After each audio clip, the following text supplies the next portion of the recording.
Hi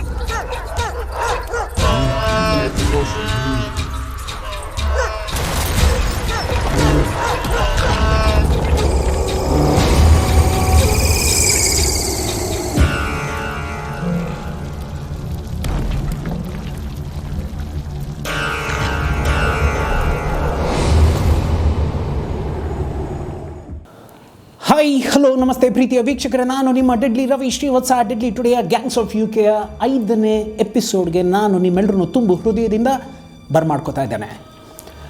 Chaudhary ಅವ್ರು ಹೇಳಿದ್ರು, ನಾಳೆ ಬೆಳಗ್ಗೆ ಎದ್ದು ನೀನು ಆ ಲೊಕೇಶನ್ಗೆ ಹೋಗು, ನಾನು ಒಂಚೂರು ಬರಲಿಕ್ಕಾಗೋದಿಲ್ಲ, ನನಗೆ ಯಾವುದೋ ಒಂದು ಕೆಲಸ ಇದೆ ಅಂತ ಹೇಳಿ ತಪ್ಪಿಸ್ಕೊಳ್ಳೋ ಪ್ರಯತ್ನ ಮಾಡ್ತಿದ್ದಾರೆ ಅಂತ ನನಗೆ ತುಂಬ ಚೆಂದ ಗೊತ್ತಿತ್ತು. ಬೆಳಗ್ಗೆ ಎದ್ವಿ, ತಿಂಡಿ ತಿಂದ್ವಿ, ಲಾಸ್ಟ್ ಟೈಮ್ ಒಂದು ಸತಿ ಕೇಳೋಣ ಅಂತ ಫೋನ್ ಮಾಡಿದ್ವಿ. ಅಲ್ಲೂ ಕೂಡ ಆತನ ಒಂದು ಮಾತಲ್ಲಿ ಎಲ್ಲೋ ಒಂದು ಬಚಾವಾಗೋ ರೀತಿ ನೀತಿ ಆ ಮಾತಾಗಿತ್ತು. ನನಗೆ ತುಂಬ ಚೆನ್ನಾಗಿ ಗೊತ್ತಿತ್ತು. ಆ ಜೀವ ಯಾವತ್ತೂ ಹಂಗೆ ಮಾಡ್ತಾ ಇರಲಿಲ್ಲ. ನಾವೆಲ್ಲೋ ಒಂದು ಕಡೆ ಫಾರ್ ಎಕ್ಸಾಂಪಲ್ ಒಂದು 100 ಅಂದ್ಕೊಂಡ್ರೆ ಒಂದು 80% ಭಾಗಕ್ಕೆ ಆ ಒಂದು ಲೊಕೇಶನ್ಗಳಿಗೆ ಬಂದಂತಹ ಜೀವ, ಹಗಲು ರಾತ್ರಿ ನನ್ನ ಜೊತೆ ಇದ್ದಂಥ ಜೀವ ಈ ಒಂದು ಜಾಗಕ್ಕೆ ಮಾತ್ರ ಬರ್ತಾ ಇರಲಿಲ್ಲ. ಯಾಕೆ? ಓಕೆ, ಇರ್ಬೋದೇನೋ, ನಾವು ಕೂಡ ಪ್ರತಿ ಸಾರಿ ಆ ಒಂದು ಜೀವವನ್ನು ಇಲ್ಲ ಜೊತೆಗೆ ಇರ್ತಾರೆ ಮಾಡ್ತಾರೆ ಹಾಗೆ ನಂಬಕ್ಕಾಗಲ್ಲ. ಯಾಕೆಂತಂದರೆ ಅವರು ಕೂಡ ಒಂದು ಸರ್ಕಾರಿ ಹುದ್ದೆಯಲ್ಲಿದ್ದಾರೆ. 2ನೇದು ಬಂದು ಹೀಸ್ ಎ ಸೋಷಿಯಲ್ ವರ್ಕರ್, 3ನೇದು ಬಂದು ಹೀಸ್ ಅನ್ ಅಡ್ವೊಕೇಟ್. ಏನೋ ಒಂದು ಕೆಲಸ ಬಂದಿರ್ಬೋದು ಅಂತ ಹೇಳಿ ನಾನು ಮತ್ತು ನಮ್ಮ ಟೀಮ್ ಎಲ್ಲರೂ ಸೇರಿ ಆ ಗಾಡಿಯಲ್ಲಿ ಕೂತು ಇನೋವಾ ತೊಗೊಂಡು ಆ ಜಾಗಕ್ಕೆ ಹೋಗ್ತಾ ಹೋಗ್ತಾ ಹೋಗ್ತಾ ಹೋಗ್ತಾ ನಮಗೆ ಒಂದಷ್ಟು ಅಡಚಣೆ ಆಯಿತು. ಆದರೆ ಇಟ್ಸ್ ಅ ಬ್ಯೂಟಿಫುಲ್, ಅದೇನೋ ಹೇಳ್ತಾರಲ್ಲ, ಅಮೇಝಿಂಗ್ ಲೊಕೇಶನ್. ಆ ಒಂದು ಸೀನ್ರಿನೇ ನೋಡೋದಕ್ಕೆ ತುಂಬ ಚೆನ್ನಾಗಿದೆ. ಈ ಕಡೆ ನಾನು ನಿಮಗೆ ತೋರಿಸ್ತೀನಿ, ಅಷ್ಟು ಮುದ್ದಾಗಿದೆ. ಆ ಜಾಗಕ್ಕೆ ಹೋಗಿ ಇಳಿದ ತಕ್ಷಣ ರಮೇಶಣ್ಣ ಏನು ಅಂತಂದರೆ, right from the time of corona Covid ಎಲ್ಲ ಆಯ್ತಲ್ಲ, ಅಲ್ಲಿಂದನೇ ಆತ ಯಾವೊಂದು ಕ್ಷಣ ಆಗಿರಲಿ ಸೆಕೆಂಡ್ ಆಗಿರಲಿ ಅವರು ಮಾಸ್ಕನ್ನು ಬಿಟ್ಟು ಅವರು ಹೊರಗಡೆ ಬರೋದಿಲ್ಲ. ಈಗಲೂ ಅಷ್ಟೇ. ಅವ್ರು ಹೇಳೋದಿಷ್ಟೇ, ಯಾವುದೋ ಒಂದು ಸಮಯದಲ್ಲಿ ದೇವರು ನಮಗೆ ಕೊಟ್ಟಂತಹ ಅದೊಂದು ವಾರ್ನಿಂಗ್ ನೋಟ್ ಅದು. ಆ ವಾರ್ನಿಂಗ್ ನೋಟನ್ನು ನಾವು ಅರ್ಥ ಮಾಡಿಕೊಂಡು ಜೀವನವನ್ನು ಸಾಗಿಸ್ಬೇಕು. ಇವತ್ತು ಬಂತು, ನಾಳೆ ಹೊರಟೋಯ್ತು, ನಾಡಿಗೆ ಬರೋದಿಲ್ಲ, ಇದೆಲ್ಲ ನಮಗೆ ಗೊತ್ತಿಲ್ಲ ಅಲ್ವಾ? ಓಕೆ, ನಮ್ಮ ಶುಚಿ, ಅದೇನೋ ಹೇಳ್ತಾರಲ್ಲ, ನಮ್ಮ ತಂದಲ್ಲಿ ನಾವು ನಮ್ಮ ಇಮ್ಯುನಿಟಿನ ಕಾಪಾಡಿಕೊಳ್ಳೋದ್ರಲ್ಲಿ ತಪ್ಪೇನಿದೆ ಅನ್ನೋ ರೀತಿಯಲ್ಲಿ ಅವರು ಅವತ್ತು as it is as usual ಮಾಸ್ಕನ್ನು ಹಾಕ್ಕೊಂಡು ಕೆಳಗಡೆ ಇಳಿದ್ರು. ನಾವೆಲ್ಲ ಕೆಳಗಡೆ ತುಂಬ ಖುಷಿಯಿಂದ ಇಳಿದು ದೂರದಿಂದ ನೋಡಿದ್ರೆ ಏನು ಸಾಕಾಗಿದೆ ಅಲ್ಲ ಲೊಕೇಶನ್ನು ಅಂತ ಒಬ್ಬರು ಮಾತಾಡ್ಕೊಂಡು. ಯಾಕೆ ಅಂತಂದರೆ ಆ ಕಡೆ ಬ್ಯಾಕ್ ಡ್ರಾಪಲ್ಲಿ ತುಂಬ ಅದೇನೋ ಬ್ಯಾಕ್ ವಾಟರ್ಸ್ ಅನ್ಸುತ್ತೆ ಯಾವುದ್ರದ್ದು, ತುಂಬ ಚಂದ ಬ್ಲೂಯಿಶ್ ವಾಟ್ರು, ಮೇಲ್ಗಡೆ ಬ್ಲೂಯಿಶ್ ಸ್ಕೈ, ಮಧ್ಯದಲ್ಲಿ ಮಾತ್ರ ಓಡದು ಬಿದ್ದಿರೋಂಥ ಈ ಒಂದು ಪಾಳ್ ಜಾಗ. ಇಲ್ಲಿ ಹಾಸನ ಹತ್ರ ಎಲ್ಲೋ ಒಂದು ಕಡೆ ಆ ಥರದೊಂದು ಚರ್ಚ್ ಇದೆ, ಅದನ್ನು ನಾನು ನೋಡಿದ್ದೀನಿ. ಬಟ್ ಇದು ಚರ್ಚ್ ಅಲ್ಲ, ಇದೊಂದು ಗೋಡೆ ಮಾತ್ರ ಇದೆ. ಈ ಕಡೆ ತಿರುಗಿಸ್ತು ಅಂತಂದರೆ ಟೋಟಲಾಗಿ ಮನೆಗಿನೇ ಎಲ್ಲ ಕಾಣುತ್ತೆ, ಆ ಕಡೆ ಟರ್ನ್ ಮಾಡ್ತು ಅಂದರೆ ವಾಟ್ರ್ ಗೀಟ್ರ್ ಎಲ್ಲ ಕಾಣುತ್ತೆ, ಈ ಕಡೆ ಆ ಕಡೆ ಹೋಯ್ತು ಅಂದರೆ ಒಂದು ಬಯಲು ಪ್ರದೇಶ. ಈ ಥರದ್ದೆಲ್ಲ ಚೆಂದ ಇದೆ ಅಲ್ವಾ ಅಂತಂದರೆ ಈಗ ಒಂದೊಂದಾಗಿ ಒಂದು ಹೆಜ್ಜೆ ಇಟ್ಕೊಂಡು ಮುಂದೆ ಹೋಗ್ತಾ ಇದ್ರೆ ಆಪೋಸಿಟ್ ಸೈಡಿಂದ ಒಬ್ಬೊಬ್ಬರಾಗಿ ನಾವು ಬೇರೆ ಬೆಳಗಿನ ಜಾವ 7 ಗಂಟೆಗೆ ಹೊರಟೋಗ್ಬಿಟ್ಟು ನಾವು ಸಿನಿಮಾ ಬಿಟ್ಟರೆ ಬೇರೆ ಏನೂ ಗೊತ್ತಿಲ್ಲ ರೀ. ಬೇರೆಯವ್ರು ಏನು ಮಾಡ್ತಿರ್ತಾರೆ, ಯಾವ ಟೈಮಿಗೆ ಎದ್ದೇಳ್ತಾರೆ, ಯಾವ ಟೈಮಿಗೆ ಏನು ಮಾಡ್ತಾರೆ, ಯಾವ ಟೈಮಿಗೆ ಸಂಡಾಸ್ಗೆ ಹೋಗ್ತಾರೆ, ಅದೇನು ನಮಗೇನು ಗೊತ್ತಿರುತ್ತೆ? ನಮ್ಗೆ ಗೊತ್ತಿದ್ದೇನು, ಇಟ್ ಈಸ್ ಅ ಸೀನ್ರಿ, ಅಂದರೆ ಇಟ್ಸ್ ಅ ಮಾನ್ಯುಮೆಂಟ್, ಅದೊಂದು ತುಂಬ ಒಳ್ಳೆ ಜಾಗ ಅಂತ ಗೊತ್ತಿತ್ತಲ್ಲ. ಈಗ ಹೋಗ್ತಾ ಇದ್ದಾರೆ ಒಬ್ಬೊಬ್ಬರೇ ಚೊಂಬಿಡ್ಕೊಂಡು ಬರ್ತಾ ಇದ್ದಾರೆ. ಇದನ್ನು ಫಸ್ಟು ಅದನ್ನು ಎಕ್ಸ್ಪೀರಿಯನ್ಸ್ ಮಾಡಿದ್ದು ಯಾರು ಅಂತಂದರೆ ನಮ್ಮ Vali is a sprinter. Vali 2ನೇದೇನೋ ಸಿನಿಮಾಟೋಗ್ರಾಫರ್ ಅಲ್ಲ, ಯಾವ್ದಾದ್ರು ಒಂದು ಒಳ್ಳೆ ದೃಶ್ಯ ನೋಡ್ತು, ಯಾವುದೋ ಒಂದು ಒಳ್ಳೆ ಜಾಗ ನೋಡ್ತು ಅಂದ್ರೆ ಓಡುತ್ತೆ ಆ ಜೀವ. ಆ ನಿಟ್ಟಲ್ಲಿ ಆ ಯಪ್ಪ ಓಡದಂಥ ಜೀವ ಮೆಲ್ಲಿಗೆ ಹಿಂದೆ ಟರ್ನ್ ಮಾಡಿ ಸುಮ್ಮನೆ ಹಂಗೆ ಮೂಗು ಮುಚ್ಚಿದ್ರು. ಹಂಗೆ ಮೂಗು ಮುಚ್ಚಿದ ತಕ್ಷಣ ಕಟ್ ಮಾಡ್ತು ಅಂದರೆ ನಾವೆಲ್ಲ ಬಾಡ ಅಂತ ಹೋಗ್ತಾ ಇದ್ರೆ ನೀವು ನಂಬ್ತಿರೋ ಇಲ್ವೋ, ಅಲ್ಲಿ ಅಂತ ಒಂದು 20-25 ಜನ ಚೊಂಬಿಡ್ಕೊಂಡು ಎದ್ದೇಳ್ತಾರೆ. ಬಾಗಲಕೋಟೆಯ ಮಂದಿಗೆ ನಾನು ಕೇಳ್ಕೊಳ್ಳೋದಿಷ್ಟೇ, ತುಂಬ ಹಾಳು ಮಾಡಿಬಿಟ್ಟಿದ್ದೀರಪ್ಪ ನೀವು ಆ ಜಾಗನ, ತುಂಬ ಹಾಳು ಮಾಡಿಬಿಟ್ಟಿದ್ದೀರ. ವೀಕ್ಷಕರೇ, ನೋಡಬಾರ್ದು ಬಣ್ಣಗಳನ್ನೆಲ್ಲ ನೋಡಿದ್ದೀವಿ ನಾವು, ಸಂಡಾಸ್ ನೋಡಬಾರ್ದು ಬಣ್ಣಗಳನ್ನೆಲ್ಲ ನೋಡಿದ್ದೀವಿ, ಅಸಹ್ಯ. ಇಲ್ಲಿಂದ ಕಾಲು ತೆಗೆದು ಅಲ್ಲಿಡ್ತೀವಿ ಅಂದರೆ ಅಲ್ಲಿದೆ ಕಣ್ರಿ, ಹಿಕ್ಕೆ ಇದೆ. ಅಲ್ಲಿಂದ ತೆಗೆದು ಅಲ್ಲೇನಾದ್ರು ಜಂಪ್ ಮಾಡೋಣ, ಅಲ್ಲಿದೆ. Every 1 feet, every 2 feet, every 3 feet, jump ಮಾಡೋಕ್ಕೂ ಬಿಡದೇ ಇರೋ ಅಷ್ಟು ಗಲೀಜು ಮಾಡಿ ಕೂಡಿಸ್ಬಿಟ್ಟಿದ್ದಾರೆ ಆ ಒಂದು ಜಾಗನ. ಏನ್ರಪ್ಪ ನಿಮ್ಗೆ ಅಸಹ್ಯ ಅನ್ಸಲ್ವಾ? ನಮಗೆ ಹೊರಗಿನ ಮಂದಿಗೆ ನಿಮ್ಮ ಆ ಒಂದು ಸ್ಥಳ, ಆ ಒಂದು ಜಾಗ ತುಂಬಾ ಇಷ್ಟವಾದಂತಹ ಜಾಗ. ನಿಮಗೆ ಅದೇನೋ ಹೇಳ್ತಾರಲ್ಲ, ಹಿತ್ತಲ ಗಿಡ ಮದ್ದಲ್ಲ ಅನ್ನೋ ಥರ. ಹಾಗೆ ನಿಮಗೆ ಆ ಜಾಗ ನಿಮಗೆ ಬೇಡವಾಗಿರುವಂತಹ ಜಾಗ, ಒಂದು ಪಾಳು ಬಿದ್ದ ಜಾಗ, ಒಂದು ಅಸಹ್ಯವಾದ ಜಾಗ, ನೀವೆಲ್ಲ ಯಾವಾಗ ಎಚ್ಚೆತ್ಕೋಬೇಕಾಗಿತ್ತು ಅಂತಂದರೆ ಆ ಜಾಗ ಯಾವಾಗ ನಿಮ್ಮ ಟೇಬಲ್ ಟಾಪ್ ಕ್ಯಾಲೆಂಡರ್ನಲ್ಲಿ ಪ್ರಿಂಟಾಗಿ ಬಂದು ಒಂದು ಮಾನ್ಯುಮೆಂಟ್ ಅಂತ ಹಾಕಿದ್ರೋ ಅಲ್ಲಾದರೂ ನೀವು ಯಾರಾದರೂ ಕೇರ್ ತೊಗೊಂಡು ಆ ಜಾಗವನ್ನು ಕ್ಲೀನ್ ಮಾಡಬೇಕಾಗಿತ್ತು. ವೀಕ್ಷಕರೇ, ತುಂಬ ನಾವು ಹಿಂಜರಿಲಿಲ್ಲ. ರಮೇಶಣ್ಣ ಮಾತ್ರ ಹಿ ವಾಸ್ ವೆರಿ ಡಿಗ್ನಿಫೈಡ್. ನೋಡಿ ಸುಮ್ಮನೆ ನಕ್ಕಿದ್ರು. ಅವ್ರಿಗೆ ಆ ಸ್ಮೆಲ್ ಗಿಲ್ ಏನೂ ಇಲ್ಲ, ಮಾಸ್ಕ್ ಇದೆಯಲ್ಲ, ಅವ್ರು ಸುಮ್ಮನೆ ಗ್ಲೇರ್ಸ್ ಹಾಕೊಂಡಿದ್ರು, ಎಲ್ಲ ಮಾಡಿ. ನಾನು ಮಾತ್ರ ತುಂಬ ಭದ್ರವಾಗಿ ಎಗರ್ತಾ ಇದ್ದೆ ಕಣ್ರಿ. ಹೋಗ್ತಾನೆ ಇದ್ದೀನಿ. ನನ್ನ ಅಸೋಸಿಯೇಟ್ ಡೈರೆಕ್ಟ್ರು ರಾವಣ ಅಂತ ಹೇಳಿ, ಅವನು ಉತ್ತರ ಕರ್ನಾಟಕದವನೇ, ಎಗರೋ ಒಂದು ಆ ಸಾಹಸದಲ್ಲಿ ಏನು ಮಾಡ್ಬಿಟ್ಟ ಗೊತ್ತಿದ್ದಂಗೆ ಹೋಗಿ ಒಂದ್ರ ಮೇಲೆ ಕಾಲು ರಚಕತ್ತೆ ಇಟ್ಟ. ಅಲ್ಲಿಂದ ಅಯ್ಯೋ ಇದಾಯ್ತಲ್ಲ ಹಿಂದೆ ತಿರ್ಗಕ್ಕೆ ಹೋದರೆ ದೊಡ್ಡ ಕೊಚ್ಚನಲ್ಲೇ ಕಾಲಿಟ್ಬಿಟ್ಟ. ಅಯ್ಯೋ ದೇರ್. ಅಲ್ಲಿ ವಾಲಿ ಕೇಳಿದ್ರು, ರವಿ ಸರ್ ನಾವಿಲ್ಲಿ ಮಾಡ್ತಾಯಿದ್ದೀವ ಅಂತ ಕೇಳಿದ್ರು. ಖಂಡಿತ ಮಾಡೋಣ ವಾಲಿ ಅಣ್ಣ. ಇದು ಸಿನಿಮಾದವ್ರಿಗೆ ಮನೆಯಲ್ಲಿ ತಾಯಿ ಸತ್ತೋಗಲಿ, ತಂದೆ ಸತ್ತೋಗಲಿ, ನಮ್ಮವ್ರು ಯಾರೇ ಸತ್ತೋಗಲಿ, ಏನೇ ಆಗೋಗಲಿ, ಮನೆಯಲ್ಲಿ ಸಂಭ್ರಮ ಇರಲಿ, ಮನೆಯಲ್ಲಿ ಶೋಕ ಇರಲಿ, ಏನೇ ಇರಲಿ, ಆವತ್ತಿನ ದಿನದ ಚಿತ್ರೀಕರಣ ಇರುತ್ತಲ್ಲ, ಅದು ನಮಗೆ ಅದೇನೋ ತಲೆ ಮೇಲೆ ಕರ್ಗ ಹೊತ್ತಂಗೆ ಕಣ್ರಿ. ಅದನ್ನು ಮಾತ್ರ ನಿಲ್ಲಿಸಲ್ಲ. ಮುಂದಿನ ದಿನಗಳಲ್ಲಿ ನನ್ನ ಅಕ್ಕ ತೀರ್ಕೋತಾಳೆ, ಆವತ್ತು ಕೂಡ ನಾನು ಹೇಳ್ತೀನಿ ನಿಮಗೆ, ನಾವುಗಳು ಮಾತ್ರ ಯಾವುದೇ ಒಂದು ಜಾಗ, ಒಂದು ಸನ್ನಿವೇಶ ಇಲ್ಲ, ಒಂದು ಆ ದಿನದ ಚಿತ್ರೀಕರಣ ಅಂದ್ಕೊಳ್ಳಿ, ಅದನ್ನು ಮಾತ್ರ ಹಿಂದೇಟು ಹಾಕಿ ಬಂದದ್ದು ನನ್ನ ಜೀವನದಲ್ಲಿಲ್ಲ. ಸಾರ್ ನಾವು ಮಾಡ್ತಾಯಿದ್ದೀವ, ವಿ ಆರ್ ಕ್ಯಾಪ್ಚರಿಂಗ್ ದಿಸ್. ಏನಾಗತ್ತೋ, ಏನು ಬಿಡುತ್ತೋ, ಹಿಂಗಾಗತ್ತೋ ಹಿಂಗಾಗಲ್ವೋ ನನಗೆ ಗೊತ್ತಿಲ್ಲ. We are going to bring each and every characters. ನಾವು ಅಂದ್ಕೊಂಡ್ರೆ ನಾನು ಇಲ್ಲಿ ಹಿಂಗೆ ಅಂದ್ಕೊಂಡಿದ್ದೀನಿ, ಒಂದು ಮಾಂಟೇಜಸ್, ಒಂದು 2 ಮಾಂಟೇಜು, ಒಂದು ಡೇ ಎಫೆಕ್ಟಲ್ಲಿ ಒಂದು ಅಂದ್ಕೊಳ್ಳೋಣ, ಒಂದು ಸಿಲೋಟಲ್ಲಿ. ಬಿಕಾಸ್ ಸಿಲೋಟಲ್ಲಿ ಏನು ಅಂದರೆ ಕರೆಕ್ಟಾಗಿ ಸೂರ್ಯ ಹಂಗೆ ಉದಯಿಸ್ತಾ ಇದ್ದಾನಲ್ಲ, ರೈಟ್ ಆಪೋಸಿಟ್ ನಾವು ಹೋಯ್ತು ಅಂತಂದರೆ ಹಂಗೆ ಮುಳುಗ್ತಾನಲ್ಲ, ಅಮೇಝಿಂಗ್ ಆಗಿರುತ್ತೆ. ಈ ಥರದ್ದೆಲ್ಲ ಅಂದ್ಕೊಂಡು ಆ ಜಾಗದಲ್ಲಿ ನಾವು ಕ್ಯಾಪ್ಚರ್ ಮಾಡಲೇಬೇಕು ಅಂತ ಆಸೆಪಟ್ಟು ಬರಬೇಕಾದ್ರೆ ತುಂಬ ನೋವಾಯಿತು. ಚೌಧರಿಗೆ ನಾನು ತುಂಬ ಅಂದ್ಕೊಂಡೆ, ಕಳ್ಳ ಇದಕ್ಕಪ್ಪ ನೀನು ಬರಲಿಲ್ಲ ಮಹಾನ್ ಭಾವ ಅಂತ ಅಂದ್ಕೊಂಡು ಎಲ್ಲವನ್ನೂ ಮಾಡಿ ಅಲ್ಲೊಂದಷ್ಟು ಫೋಟೋಗ್ರಾಫ್ಸ್ ಎಲ್ಲ ಕ್ಯಾಪ್ಚರ್ ಮಾಡಿಕೊಂಡು ಅಲ್ಲಿ ಮಾಡಬೇಕಾಗಿರೋ ದೃಶ್ಯ ನೈಟ್ ಎಫೆಕ್ಟ್ ಮಾಡಿದ್ರೆ ಹೆಂಗಿರುತ್ತೆ ಅಂತಲೂ ಅನ್ನಿಸ್ತು. ನೈಟ್ ಎಫೆಕ್ಟ್ ಆ ಪಾಳು ಬಿದ್ದ ಆ ಜಾಗಕ್ಕೆ ಗೋಡೆಗಳಿಗೆಲ್ಲ ಲಿಟಪ್ ಮಾಡಿ ಏನೇನೋ ಒಂದಷ್ಟು ಇರುತ್ತೆ ರೀ. ನಾನು ಮತ್ತು ವಾಲಿ ಮತ್ತು ರಮೇಶ್ ಅಣ್ಣ 3 ಜನ ಕೂತ್ಕೊಂಡು ಇದ್ದಿದ್ದು ಇಲ್ಲಿ ಹಿಂಗೆ ಮಾಡೋಣ ಅಂತೆಲ್ಲ ಅಂದ್ಕೊಂಡು from they we came back. ಹೊರಗಡೆ ಬರ್ತೀವಿ, ಎಲ್ಲವೂ ಆಗತ್ತೆ. ಅಲ್ಲಿ ವಿದಾಯ ಹೇಳೋವಂಥ ಒಂದು ಸಮಯ 2 ಗಂಟೆಗೆ ಎಲ್ಲವನ್ನು ಮುಗಿಸಿ, ಊಟವನ್ನು ಮುಗಿಸಿ, ಚೌಧರಿಯನ್ನು ತುಂಬ ಗೇಲಿ ಮಾಡಿ ಕಳ್ಳ ಅಂತೆಲ್ಲ ಅಂದು, ನೀವು ಬರದೇ ಇರೋ ಕಾರಣ ಏನು ಅಂತ ಗೊತ್ತಾಯಿತು ಅಂದ ತಕ್ಷಣ, ಅಣ್ಣ ಅಲ್ಲಾಗಲ್ಲಣ್ಣ, ನೀನು ಅದಕ್ಕೋಗಿ ಯಾಕಣ್ಣ ಹಿಡ್ಕೊಂಡೆ, ನಿನಗಾದ್ರೂ ಬುದ್ಧಿ ಬೇಡೋಣ, ನೀನು ಹೇಳ್ತೀನಪ್ಪ ಅಂತ ನಾವು.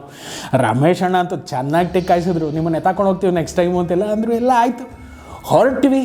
2 ಗಂಟೆ ಏನೋ ಹೊರಟಿದ್ದು, 2 ಗಂಟೆ ಊಟ ಗೀಟ ಎಲ್ಲ ಮಾಡಿ ಅಲ್ಲಿಂದ ಬರ್ತಾ ಯಾವುದೋ ಒಂದು ಪುಟ್ಟಾಣಿ ಒಂದು ಲೊಕೇಶನ್ ಇತ್ತು, ಒಂದು ಕ್ರಷರ್, ಅದು ಯಾವುದೋ ಅದನ್ನು ನೋಡಿ ನಾವು ಬಾಗಲಕೋಟೆ ಬಿಟ್ಟಾಗ 6 ಗಂಟೆಗೆ ಬಿಟ್ಟು ವಾಪಸ್ ಬರ್ತಾ ತಿರ್ಗಾ ನಮ್ಮ ಮನೆಗಳನ್ನು ನಾವು ಸೇರಿದಾಗ ಮಧ್ಯರಾತ್ರಿ 3 ಗಂಟೆ ಆಗಿತ್ತು. ಎಲ್ಲ ಆಯಿತು.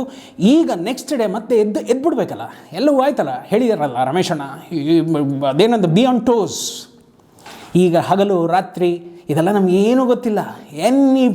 Any point of time, any fraction of second ಏನು ಅಂತಂದರೆ ಬಿ ಆನ್ ಟೋಸ್ ಅಷ್ಟೇ. ನಿನ್ನ ತುದಿಗಾಲಿನಲ್ಲಿ ನಿಂತಿರಬೇಕು ನೀನು ಅಂತ ಹೇಳಿದ್ರಲ್ಲ. ಬಂದ್ವಿ, ಸುಮ್ಮನೆ ತಲೆ ಕೊಟ್ಟೆ. ನಿದ್ದೆ ಇಲ್ಲ ರೀ, ಹೇಳ್ತೀನಿ ಅದ್ರ ಬಗ್ಗೆ ಹೇಳ್ತೀನಿ. ನಿದ್ದೆ ಇಲ್ಲ, ಎದ್ದೆ, ತಿರ್ಗಿ ಎಲ್ಲವನ್ನು ಮಾಡಿ. ಈಗ ನಮಗೊಂದು ಪಾಯಿಂಟ್ ಅಂತ ಬೇಕಾಗಿತ್ತು. ಏನು ಅಂತಂದರೆ ನಾವೆಲ್ಲ ಕೂತ್ಕೊಳ್ಳಿಕ್ಕೆ ಮಾಡಲಿಕ್ಕೆ. ಈಗಾದರೂ ಇದೊಂದು ಸುಂದರವಾದಂಥ ಒಂದು ಜಾಗವನ್ನು ದೇವ್ರು ನನಗೆ ಕಳಿಸಿದ್ದಾನೆ ಕಣ್ರಿ. ಆಗ ನಂಗೆ ಇರಲಿಲ್ಲ. ಅದು ನಾನು ಹೇಳ್ತಾ ಇದ್ದೀನಲ್ಲ, ಡಿಸೆಂಬರ್ ಟೈಮ್. ಈ ಒಂದು ಆಫೀಸನ್ನು ನಾನು ಮಾಡಿದ್ದು it was in February 8th, ನನ್ನ ಬರ್ಡೇ ದಿವಸ. It was 2024. ಸೊ ಆವಾಗ ಇನ್ನೂ 1-2 ತಿಂಗಳು ಹಿಂದೆ ಇದ್ನಲ್ಲ, ಆವಾಗ ಒಂದು ಜಾಗ ಬೇಕು ಅಂದಾಗ ಇಲ್ಲೊಂದು ದೂರದಲ್ಲಿ ಒಂದು ಅನನ್ಯ ಹೋಟೆಲ್ ಅಂತ ಇತ್ತು. ಆ ಮಾಲೀಕರಿಗೆ ನಾನು ಈಗಲೂ ಕೂಡ ನನ್ನ 2 ಕೈಗಳನ್ನು ಜೋಡಿಸಿ ಆತನಿಗೆ ನಮಸ್ಕಾರ ಮಾಡ್ತೀವಿ. ಅವರೊಂದು ಮಾತು ಹೇಳಿದರು, ರವಿ ತುಂಬ ಕಷ್ಟಪಟ್ಟಿದ್ದೀರಿ, ನೀವು ಮೇಲೆ ಬರಬೇಕು ಅಂತ ನಮಗೂ ಆಸೆ ಇದೆ, ನೀವು ಬಂದು ನನ್ನ ಹೋಟ್ಲಲ್ಲಿ ಈ ಒಂದು ಮೂಲೆಯಲ್ಲಾದರೂ ಕೂತ್ಕೊಂಡು ಕೆಲಸ ಮಾಡ್ಕೊಳ್ಳಂಗಿದ್ರೆ ಮಾಡ್ಕೊಳ್ಳಿ ಅಂತಂದರು.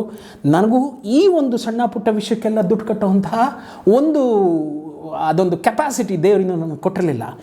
ಬಾಬು ಸಾಥ್ ಕೊಡ್ತೀನಿ ಅಂತ ಹೇಳಿದ್ದಾರೆ ಅಷ್ಟೇ, ಒಂದು 50,000 ರೂಪಾಯಿ ಕೊಟ್ಟಿದ್ದಾರೆ ಅಷ್ಟೇ. ಇದೆಲ್ಲವೂ ಅಂದ್ಕೊಂಡು ನಾವು ಸುಮ್ಮನೆ ಹಣವನ್ನು ಪೋಲ್ ಮಾಡಲಿಕ್ಕಾಗಲ್ಲ. ಎಲ್ಲ ಹೋದ್ವಿ. ರಮೇಶ್ ಅಣ್ಣಂಗೆ ಹೇಳಿದೆ, ಅನನ್ಯ ಹೋಟ್ಲ್ ಅಂತ, ನೀವು ಒಂದ್ಸತಿ ಬಂದು ಕೂತ್ಕೊಂಡು ನೋಡಿ, ಇಲ್ಲೇನಾದ್ರು ಜಾಗ ಚೆನ್ನಾಗಿದೆ ಅಂತಂದರೆ, ಒಂದು ವೈಬ್ ಇಲ್ಲ ಒಂದು ಪಾಸಿಟಿವ್ ಇದು ಏನಾದ್ರು ಅನ್ನಿಸ್ತು ಅಂತಂದರೆ ಇಲ್ಲಿ ಕೂತ್ಕೊಳ್ಳೋಣ ಅಂತಂದೆ. ಅವರು ಬಂದದ್ದೇ ಅವತ್ತಿನ ಟೀಮ್ ಏನೇನು ಬಂತು, ನಾವೆಲ್ಲ ಕೂತ್ಕೊಂಡು ಅಲ್ಲಿ ಕೂತಾಗ ನಮಗೆ we got that energy. Okay, we will start, ನಾವಿಲ್ಲಿ ಬಿಡೋದು ಬೇಡ ಅಂತ ಹೇಳಿ ಡಿಸೆಂಬರ್ ಯಾವಾಗ ನಾವು ಹೋಗಿದ್ದು, I think we came back ಅನ್ಸುತ್ತೆ, we came back on 22nd 23rd ಈ ಥರದಲ್ಲಿ ಇದ್ದಾಗಲೇ ಕ್ರಿಸ್ಮಸ್ನ ಆಸುಪಾಸಿನಲ್ಲಿ ನಾವು ನಮ್ಮ ಡಿಸ್ಕಷನ್ಸ್ನ ಸ್ಟಾರ್ಟ್ ಮಾಡಿಬಿಟ್ವಿ.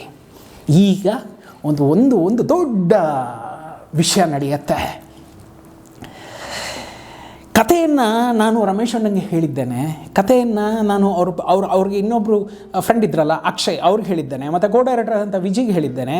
ವಾಲಿ ಅವರು ಬಂದಿದ್ದಾರೆ. ವಾಲಿ ಅವರು ಈಗ ಬೇರೆ ಒಂದು ಸಿನಿಮಾದಲ್ಲಿ ಬ್ಯುಸಿ ಇದ್ದಿದ್ದರಿಂದ ಅವ್ರು ನಮಗೆ ಬೇಕಾಗಿರೋದು ಇನ್ನು ಶೂಟಿಂಗ್ ಟೈಮ್ನಲ್ಲಿ ಮಾತ್ರ.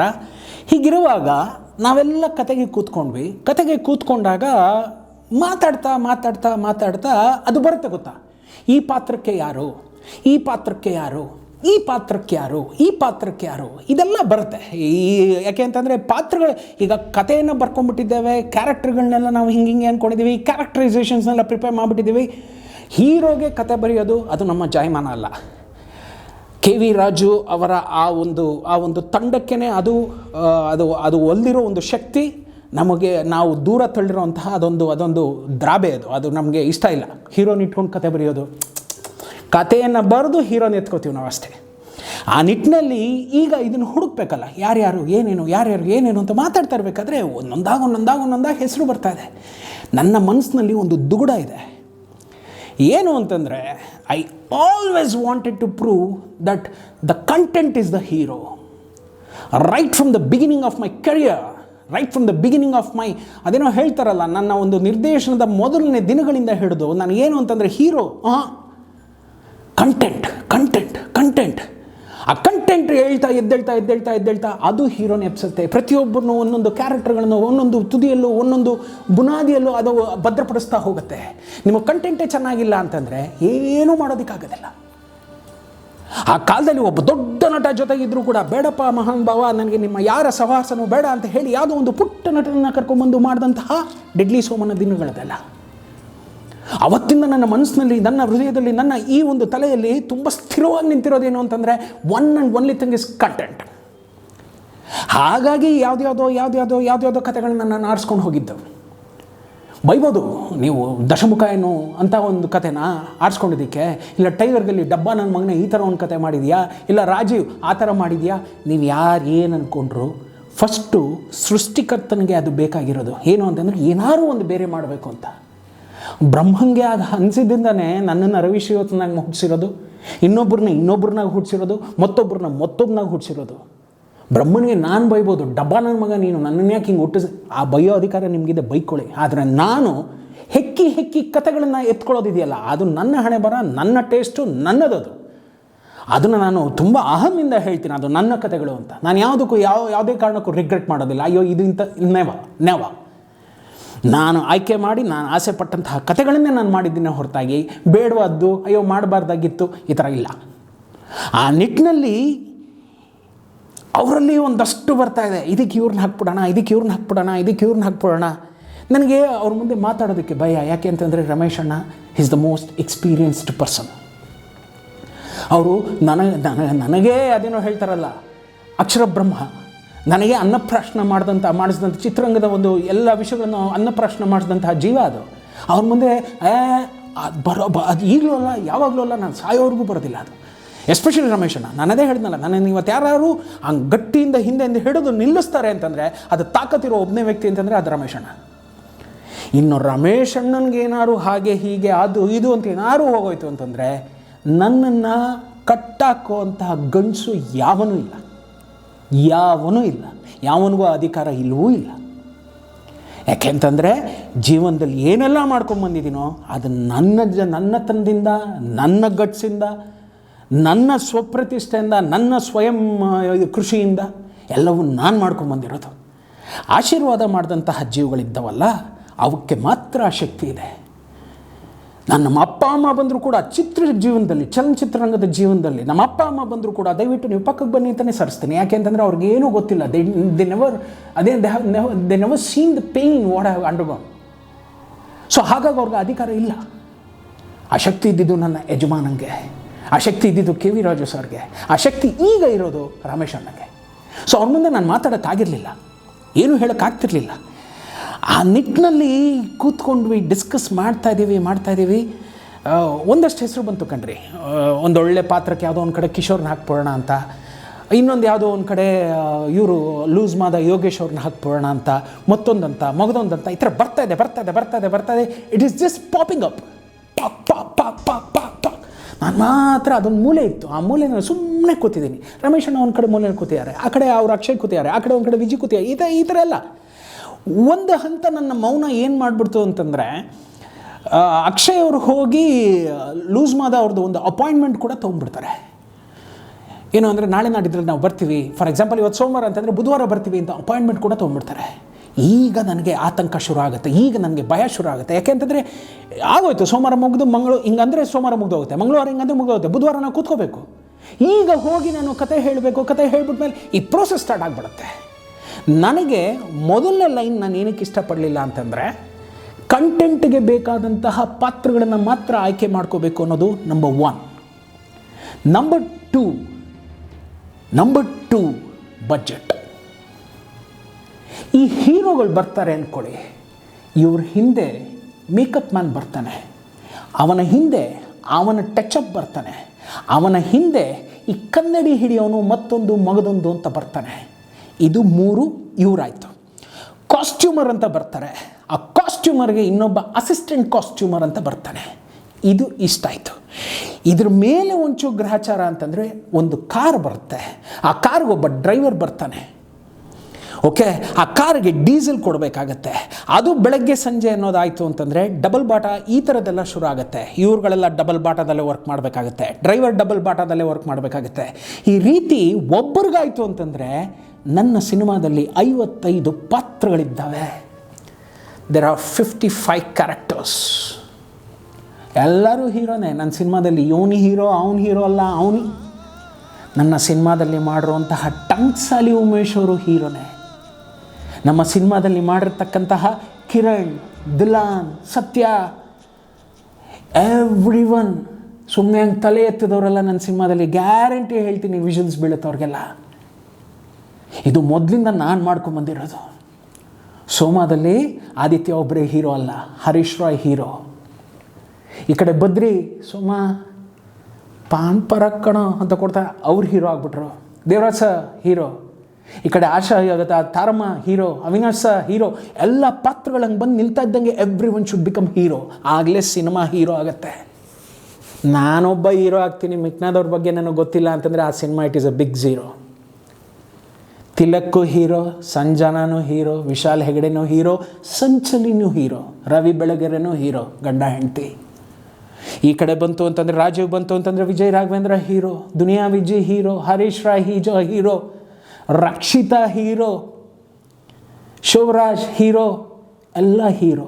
ಓಕೆ, ನನ್ನ ಸಿನಿಮಾ ಝೀರೋ ಅಂತ ಯಾವನೋ ಒಬ್ಬ ಕಮೆಂಟ್ ಮಾಡ್ತಾನೆ, ಪರವಾಗಿಲ್ಲ. ನನಗೆ ನನ್ನ ಪಾತ್ರಗಳೆಲ್ಲ ಯಾರ್ಯಾರು ತಲೆ ಎತ್ತುತ್ತಾರೋ ಅವರೆಲ್ಲರೂ ಹೀರೋ ಆಗಬೇಕು ಅನ್ನೋದೇ ಆಸೆ. ಹಾಗೆ ಆಗ್ತಾರೆ. ಕಾರಣ ಏನು? Content is the hero.